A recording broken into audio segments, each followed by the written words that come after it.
I had gone into labor, and we went in, and the doctor said that I, wasn't far enough along, and he said, "You're worn out.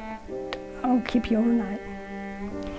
And so my husband went home, and the doctor gave me something to put me to sleep so I could rest and be ready to have the baby whenever it came.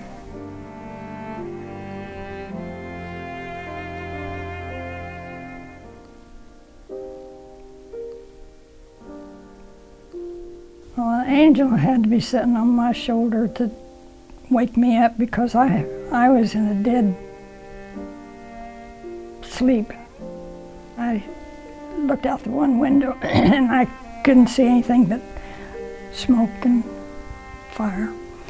I knew that there was a room across the hall, and I went into that room, and there were 2 other ladies in that room too.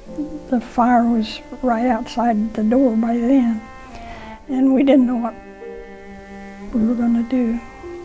They had had their babies, and their babies were in the nursery.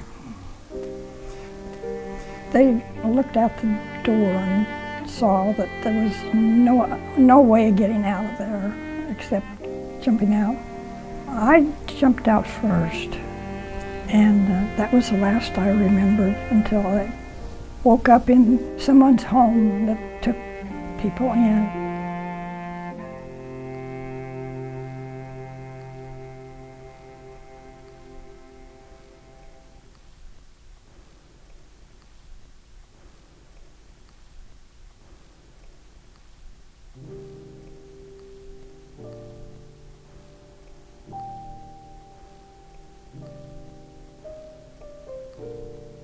Someone called him and said they heard the hospital was on fire, So, of course, he came as soon as he could, but he couldn't find me. He had to go through the morgue looking at everybody to see whether I was in there. He kept inquiring if they'd seen a blonde-headed girl that was pregnant. Well, someone told him, that I'd been taken to such and such, and then someone said, well, they took her to the clinic.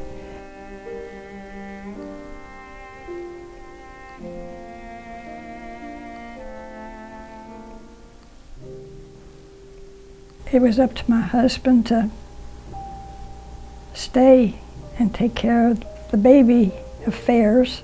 I couldn't go home. I had other injuries. That my back was broken and my wrist was broken and the ankle bone was crushed and my heel was crushed. And of course I had a lot of internal injuries. That was the 4th of April. I was in the hospital till the middle of April. And then they got a hospital bed at my home, and brought me home, and I had a full body cast. I had an awful lot of help. My husband was a rock. He had to go to St. Louis a lot of times for different things. And his mother, of course, was with us, and my mom. And my little girl, she was always right there. She'd crawl on the bed with me.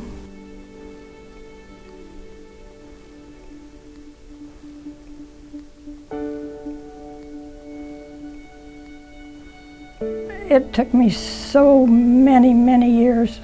In fact, it's just been the last year or so that I have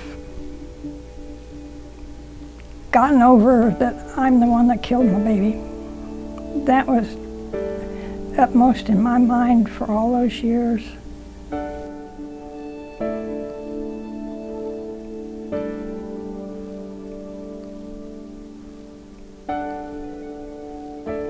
I don't feel like that it was all me. It was the community.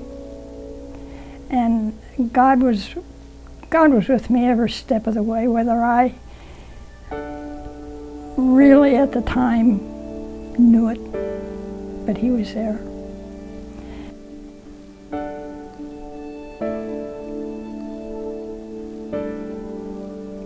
One good thing I think that came out of the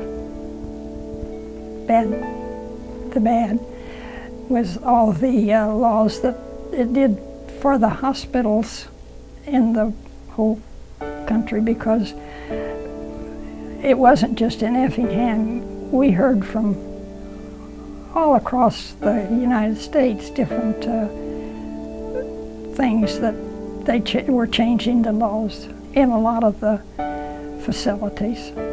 And I think that's one good thing that came out of it.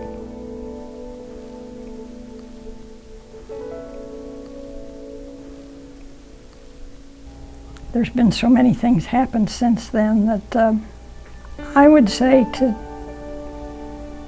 stop and listen for that angel to guide you. Not to make a fast decision, just kind of stop and listen. You'll hear his voice.